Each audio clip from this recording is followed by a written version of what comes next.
السلام عليكم يا حبايب قلبي يا حلوين. انا جبت لكم فيديو من نوع خاص. ده احنا كنا في حضانه ايميليا، كنت رايحه اخدهم. لقيتهم بيلبسوني الدريس ده واتفاجئت ان هما عاملين لنا عيد الام.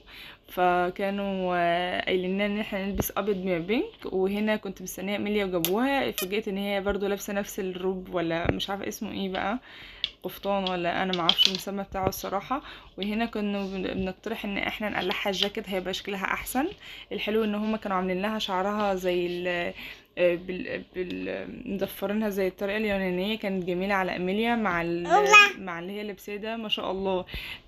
اميره برنسس جايه مش من هنا خالص. فكانت شكلها حلو وكان شكلها كيوت، وكانت فكرة حلوة قوي من الحضانة ان هم يعملوا كده. هنا عمر كان بيصورنا، واحنا كنا الحضانة بتاخد لنا صور للذكرى. كانت الفكرة كانت حلوة قوي قوي قوي بصراحة، وانا استمتعت، وكان اول مرة ان انا احتفل بعيد الام. وهنا ايميلي كانت عايزة تعمل حركات معايا وبس. خدناها بقى ولقيتهم بيودوني البارتي تاني. هنوريكم الصور اللي احنا صورناها. ده كان الاول بكاميرا عمر، وبعد كده عملنا بكاميرا الحضانة. ده كانت الصور دي صور الحضانه بقى. انا عايزه اقول لكم ان انا بجد كنت هعيط، والميوزك اللي هم عاملينها نانسي عجرم بقى، واغاني اللي تبع الام، وانا اول مره احس فعلا ان انا وقتها كنت مامي يعني. وهنا كانت صوري مع ايميلي، برضو صوروني صورتين مع ايميلي حلوين جدا، حاجات للذكرى. انا كنت فاكره ان احنا خلاص كده خلصنا وهنمشي، لقيتهم لا، قالوا لا، في بارت 2. خدوني دخلنا جوه، لقيتهم عاملين ديكوريشن تاني برضو، في باسكت جايب، بس صندوق بوكس ان احنا نختار منه الجفت لينا. يعني هما جايبين جفت لينا، والبيبي بتحط ايديها وبتختار بقى اي جفت من الصندوق لينا. هنا اميليا اختارت لي خلخال للرجل، وكان ده الصور في الديكوريشن. كان عمر طبعا بره، ده كان جوه في الحضانه. كان شكلها حلو قوي الفكره، وكانت فكره جميله جدا جدا جدا. انا بجد فرحت، واميليا فرحت قوي، وكان اول مره احس انه يعني انا مامي.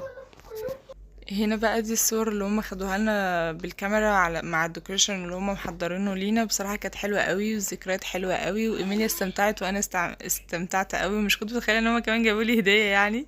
فدي كانت حركه حلوه قوي منهم بجد.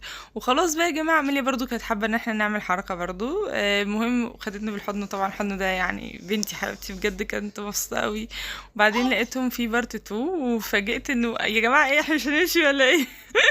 ففرحت قوي. عايزه اقول لكم كانت هنا كانوا بيحطين صور لإيميليا، ومفروض ان احنا بنختار صورة بنتنا. فانا مش كنت متخيلة ان الصورة تكون جنب الاسم، وكنت بدور في اماكن تانية مختلفة، لولا ان الميس بتاعتها قالت لي احنا ايميليا الوحيدة اللي حاطينها في مكان مميز يعني، وهي اللي غششتني الصراحة. وكنت مبسوطة قوي. والصورة دي لسه معانا، اوريها لكم، وهي في البرواز. وقعدنا ناخد صور انا وايميليا برضو، ودي كانت الصور اللي هم خدوها لينا. كانت حلوه قوي الفكره، قوي قوي قوي، وكنت مقدره اللي هم المجهود اللي بصراحه عملوه. احنا كمامز فرحنا قوي قوي، وكان بجد يوم تحفه. انا عمري ما هنساه. والاحساس وقتها كان طاغي عليا قوي، ان انا عايزه اعيط، وانه لا يا جماعه ايه ده، انا بقيت فعلا مامي.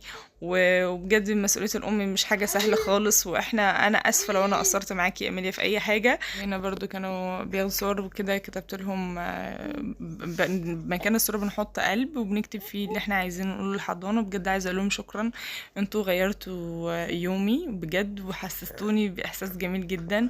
هنا بقى انا كنت ماشيه مبسوطه وفرحانه، وكنا راجعين دلوقتي بقى من الحضانه، وكان معايا البيبي، وكان معايا عمر. وبجد كانت، بص عمر حتى كان مبسوط قوي، ايميليا كانت مبسوطه قوي، انا كنت مبسوطه قوي. اليوم كان جميل بجد، ما كنتش متخيله انه هيكون حلو. وبالصدفه ان عمر سبحان الله كان اليوم ده اجازه وكان معايا، ولما شاف الموضوع برضو كان عايز يدمع، فانا كان عايز يعيط والله العظيم. حابه اشكر حضانه ايميليا، الفكره الحلوه اللي هم عملوها بجد دي جميله قوي قوي قوي، ان هم عملوا حركه زي كده فعلا غيروا يومي. وايميليا كانت مبسوطه قوي، وكانت سعيده جدا جدا جدا. يعني حركه حلوه قوي. الامومه يا جماعه والله فعلا طلعتش سهلة يعني. الله يكون في عون امهاتنا، ما اعرفش ازاي هم ربونا وازاي هم استحملونا. انا حرفيا بيجي عليا اوقات وبعيط. وهنا كنا احنا في الشارع بقى، كانوا اشقية، وكانوا شوفوا مبسوطين ازاي. هاي جميلة انتي.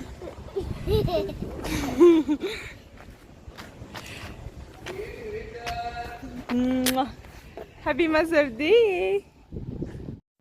هابي ماذر دي على كل ام، وكل سنه وهي طيبه، وكل سنه وامهاتنا طيبه وبخير وبصحه وسلامه يا رب، وربنا ما يحرمنا من ان احنا نشوف ولادنا فرحانين ومبسوطين وسعداء.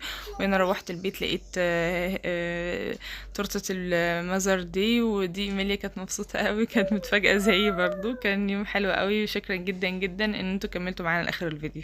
عايزه اوريكم ان هي الصوره الوحيده جنب الصور التانية اهي، انا حطاها. كان احلى يوم واحلى امنيه في العالم. انا بموت فيكي. I love you my baby.